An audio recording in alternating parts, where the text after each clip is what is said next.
আজকে সবাই দেখেন কিভাবে তালের কেক বানাই। আগে দিয়ে আটাগুলো একদম সুন্দর করে প্রায় 10 থেকে 15 মিনিট মাখিয়ে রাখছি। তারপর ওখন সুন্দর করে ওগুলা নারকেল দিয়ে দুধ দিয়ে 3টা ডিম দিয়ে মাখিয়ে ধুয়ে রেখেছিলাম। ওখন মাখার পরে লাস্ট কিছু নারকেল দিয়ে দিছি, দেওয়ার পরে একটা কেকের বক্সের মধ্যে দিয়ে দিছি। এখন একটা গরম পানির পাতিলে বসে দিছি। যখন গরম পানির বাপগুলো আইছে সাথে সাথে একটা স্ট্যান্ড করে বক্সটা বইয়ে দিছি। সবাই দেখেন, সবাই লাস্ট এত সুন্দর হয়েছে, সবাই মাশাআল্লাহ বললেন। এত সুন্দর পারফেক্ট কেকটা হয়েছে, আমি ভাবিনি যে এত সুন্দর হবে।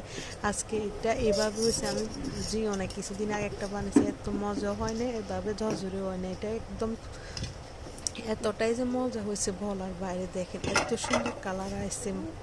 দেখেন অবশেষে এটা 40 মিনিট এটা গরম পানির ভিতরে ছিল, বাফে ছিল। ওখন নামাইছি, নামানোর পরে দেখেন ডিফিস করছি, করার পরে কেকগুলো কাটার পরে এত সুন্দর কালার আসছে, এত মজা হয়েছে। সবাই তো খাই অবাক।